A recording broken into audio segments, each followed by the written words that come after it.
Good morning दोस्तों, स्वागत है आपका सिविल्स एजुकेशन में। करंट अफेयर्स करना है 3 सितंबर 2022 के। अगर आप लोग इस डेली करंट अफेयर्स सीरीज से कनेक्ट है तो आप लोग प्लीज़ प्लेलिस्ट को विजिट करते रहा कीजिए, क्योंकि कभी कभी मॉर्निंग में वीडियो नहीं आ पाता है तो मैं दोपहर तक अपलोड करने की कोशिश करता हूँ, और अगर नहीं हो पाता है तो अगले दिन फिर दोनों दिन का कवर कर लिया जाता है। ठीक है, चलिए शुरू करते हैं। पहला टॉपिक है अंतर्राष्ट्रीय व्हेल शार्क दिवस। ये दो मछली अलग अलग नहीं है, ठीक है, एक ही मछली का नाम है जिसे व्हेल शार्क बोला जाता है। ये अपने आप में बहुत बड़ी मछली है, 20 टन तक इसका वजन रहता है। 20 टन, 6 से 7 मीटर इसकी लेंथ रहती है, तो आप अंदाज़ा लगा सकते हैं। यह मछली पृथ्वी पर पाई जाने वाली सबसे बड़ी मछली है, लार्जेस्ट नोन फिश है। 30 अगस्त को व्हेल शार्क डे के रूप में मनाया जाता है। आप लोग इस 30 अगस्त को याद रखें, ठीक है। इस बार की जो थीम है, शार्क का भविष्य हमारे समुद्र के संरक्षक। इंग्लिश में भी पढ़ लीजिए, the future of shark, guardian of our sea. इनको गार्जियन क्यों बोला जा रहा है? गार्जियन हो या फिर संरक्षक हो, ये तो अपने आप में बहुत बड़ा दर्जा होता है, तो इस दर्जे का रोल भी होगा इकोसिस्टम में इनका, व्हेल शार्क का। और आप लोग जानते हैं कि ये व्हेल शार्क जो है ये कीस्टोन प्रजाति है। कीस्टोन प्रजाति को आप लोग पर्यावरण में अच्छी तरीके से पढ़े होंगे। कीस्टोन प्रजाति वो होती हैं जिनके बिना इकोसिस्टम रन ही नहीं कर सकता। एक हेल्दी इकोसिस्टम के लिए कीस्टोन स्पीसीज का होना बहुत ज़रूरी है, क्योंकि ये कीस्टोन स्पीसीज फूड चेन को, खाद्य श्रृंखला को बैलेंस रखती हैं, फूड वेब को बैलेंस रखती हैं। जैसे एक एग्जांपल लें हम कीस्टोन स्पीसीज का, टाइगर का ले लीजिए। टाइगर इकोसिस्टम को कैसे बैलेंस रखता है? आप लोग जानते हैं टाइगर क्या है? एक कार्निवोरस एनिमल है, घास चरने वाले जानवरों की संख्या को कंट्रोल करता है, मार के, खा के। अगर उस इकोसिस्टम में कोई मांसाहारी जानवर नहीं होगा तो वहाँ पे घास चरने वाले जानवरों की संख्या बहुत ज़्यादा बढ़ जाएगी, और इससे समस्या क्या होगी? ओवर ग्रेजिंग की। फिर जो घास के मैदान हुआ करते थे उस इकोसिस्टम में, वो घास के मैदान ना होकर बंजर के मैदान हो जाएंगे। तो और सारी जो स्पीसीज हैं उस इकोसिस्टम में, उन पर भी बहुत बुरा फर्क पड़ेगा। इसलिए हम लोगों को क्या समझ में आ रहा, कीस्टोन स्पीसीज ऐसी स्पीसीज हैं जिनके ना होने पर इकोसिस्टम में बाकी प्रजातियों पर बहुत बुरा असर पड़ सकता है। इवन इकोसिस्टम कोलैप्स भी कर सकता है, ठीक है। जैसे हम लोगों ने एक एग्जांपल पढ़ा था येलोस्टोन नेशनल पार्क का, वहाँ पे एक मांसाहारी जानवर था, ग्रे वॉल्फ।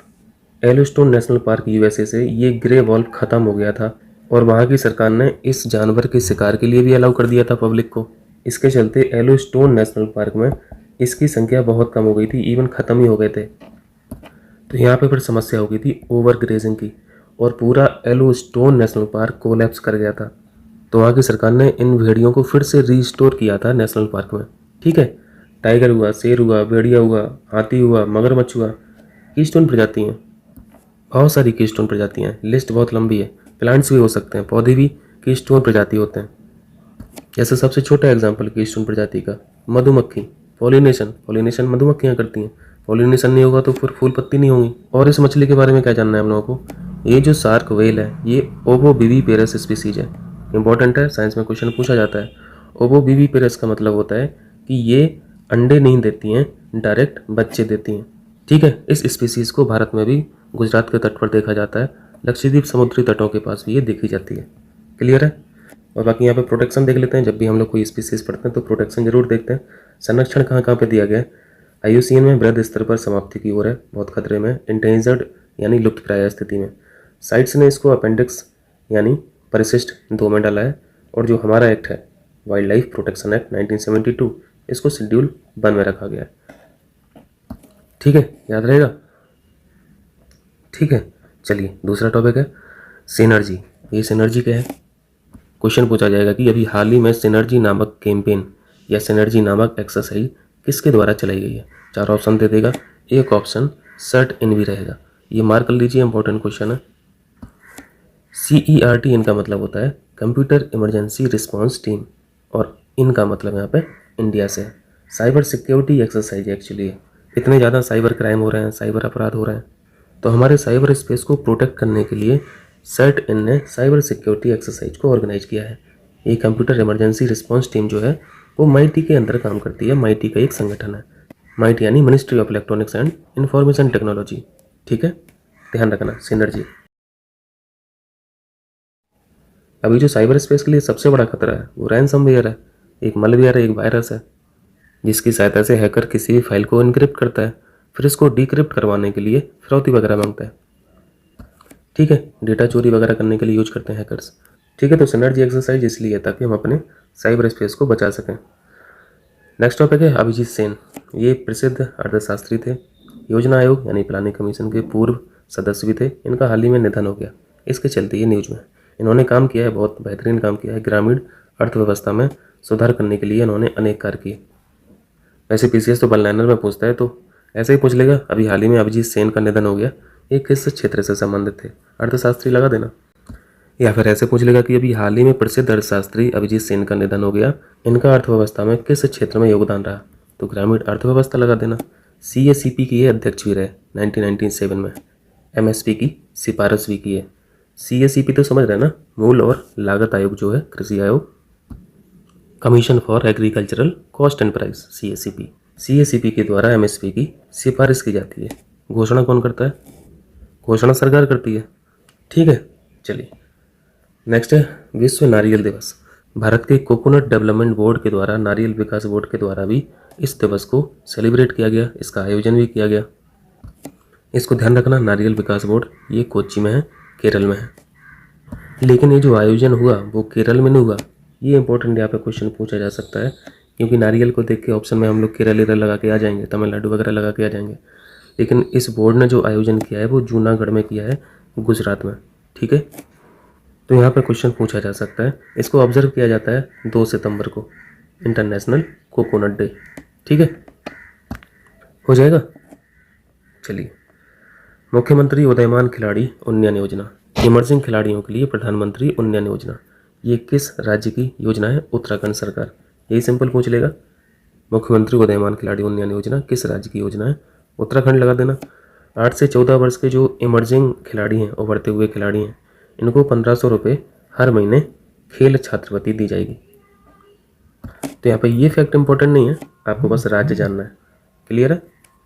चलिए, यहाँ पे एक रिपोर्ट का नाम है भारत कोविड-19 खरीद, चुनौतियाँ, नवाचार और सबक, India covid procurement challenges, innovations and lessons. इस रिपोर्ट को जारी किया है वर्ल्ड बैंक ने, और इसमें खूब तारीफ की गई है भारत की, क्योंकि काम ही किया था कोविड-19 पे इंडिया ने। ऐसा भारत महामारी के प्रबंधन में विभिन्न चीज़ें हासिल करने में कामयाब रहा था। ठीक है, तो क्वेश्चन में इस रिपोर्ट का नाम छपा रहेगा और 4 संस्थाओं का नाम रहेगा, वर्ल्ड बैंक आप लगा देना। ठीक है, चलिए, विश्व बैंक में यहाँ पे कुछ स्टैटिक फैक्टर देख लीजिए। 1944 में स्थापना हुई थी। आईवीआरडी और आईएमएफ की स्थापना 1944 में हुई थी। और जो आईवीआरडी है यानी अंतर्राष्ट्रीय पुनर्निर्माण और विकास बैंक, इसी को वर्ल्ड बैंक बोला जाता है। ठीक है, इसके द्वारा बहुत इंपॉर्टेंट रिपोर्ट्स भी रिलीज की जाती हैं, जारी की जाती हैं, जैसे ईज ऑफ डूइंग बिजनेस, इसको पब्लिश करना बंद कर दिया वर्ल्ड बैंक ने। ठीक है, दूसरी इंपॉर्टेंट रिपोर्ट होती है वर्ल्ड बैंक की human capital index, world development report, और भी है यहाँ पे कुछ इंपॉर्टेंट है। वर्ल्ड डेवलपमेंट रिपोर्ट बहुत फेमस है, ह्यूमन कैपिटल इंडेक्स बहुत फेमस है।